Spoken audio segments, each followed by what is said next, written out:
Printemps 1940.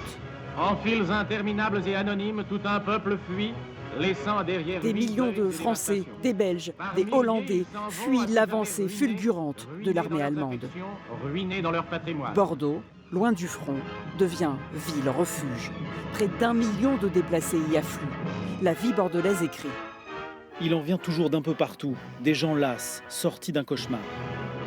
La ville est submergée. Les problèmes d'hébergement, de nourriture, d'hygiène se multiplient.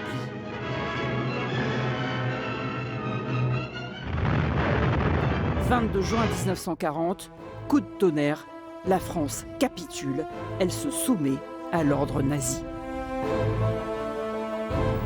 Stupéfaction pour certains, mais soulagement pour ceux qui voulaient à tout prix la fin des hostilités, même au prix de la liberté.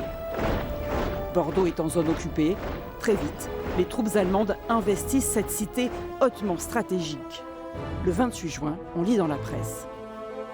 On en a vu un d'abord, puis d'autres, et on ne s'est plus étonné d'en rencontrer à chaque coin de rue.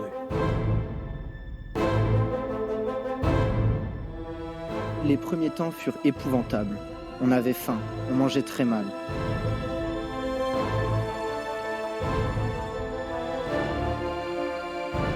Avec les restrictions alimentaires, le couvre-feu, la présence de l'ennemi, on ne faisait pas ce qu'on voulait. Dans les magasins, les gens se précipitaient. Bien souvent, il y avait des bousculades et des disputes. Les Allemands ferment l'accès à certains quartiers, s'approprient les plus beaux immeubles. Cinéma, théâtre leur sont réservés. Tous les jours, ils défilent en fanfare, montrant qu'ils sont bien les nouveaux maîtres des lieux.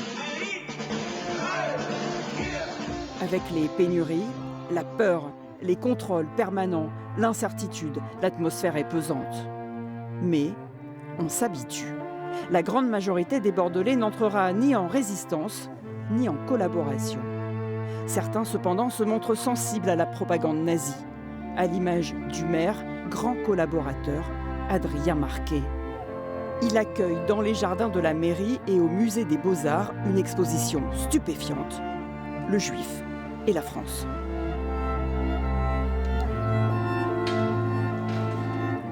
Ici, on était sur la première salle où il y avait l'étude de la morphologie, donc des visages des Juifs. Le régime de Vichy a fait des Juifs un de leurs boucs émissaires. La société bordelaise peut trouver aussi un des responsables à leurs difficultés. Ils ne sont pas contraints de venir visiter. Il y a certes la curiosité, mais il y a aussi une tendance lourde, hostile aux étrangers, hostile aux Juifs. C'est une tendance que l'on trouve à Bordeaux, mais que l'on trouve aussi dans pas mal de villes et dans la France occupée. L'exposition ferme ses portes après 6 semaines d'un succès ininterrompu. Elle totalise 60 000 entrées.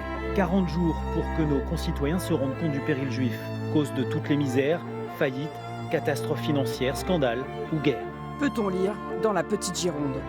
L'ancien député Robert Lazuric témoigne.